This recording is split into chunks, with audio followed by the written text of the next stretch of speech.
சேலம் மாவட்டம் ஆத்தூர் அருகே கொத்தாம்பாடியில் இருசக்கர வாகனம் மீது கார் மோதி விபத்தில் ஒருவர் உயிரிழந்த நிலையில் விபத்தின் சிசிடிவி காட்சி வெளியாகியுள்ளது.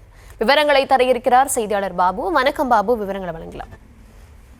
கண்டிப்பாக. அதாவது சேலம் மாவட்டம் ஆத்தூர் அருகே பாரதியார் தெருப்பகுதியில் வசித்து வருவர் வெங்கடேசன் மற்றும் பாலாஜி நண்பர்களான இருவரும் இன்று வெங்கடேசன் உறவினர் துக்க நிகழ்ச்சி செல்வதற்காக தனது இருசக்கர வாகனத்தில் சேலம் சென்னை தேசிய நெடுஞ்சாலை அதாவது கொத்தாம்பாடி பகுதியில் சென்று கொண்டிருந்த போது சென்னையிலிருந்து மணிகண்டன் என்பவர் 3க்கும் மேற்பட்ட நபர்களுடன் தனது காரில் சுப நிகழ்ச்சிக்காக வந்ததாக கூறப்படுகிறது.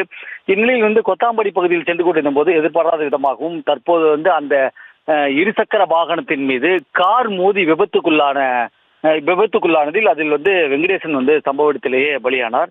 தற்போது இந்த விபத்துக்குள்ளான சிசிடிவி காட்சி, அதாவது பதவதிக்கும் சிசிடிவி காட்சி வெளியாகி வைரலாகி வருது.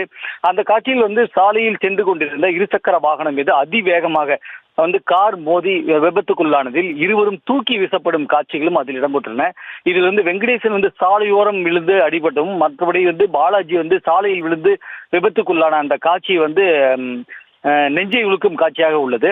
தற்போது அந்த காட்சி சமூக வலைதளம் உள்ளிட்டவர்கள் வைரலாகி வருகிறது. இது குறித்தும் தற்போது ஊரக காவல்துறையினர் வழக்கு பதிவு செய்து விசாரணை மேற்கொண்டு வருகின்றனர்.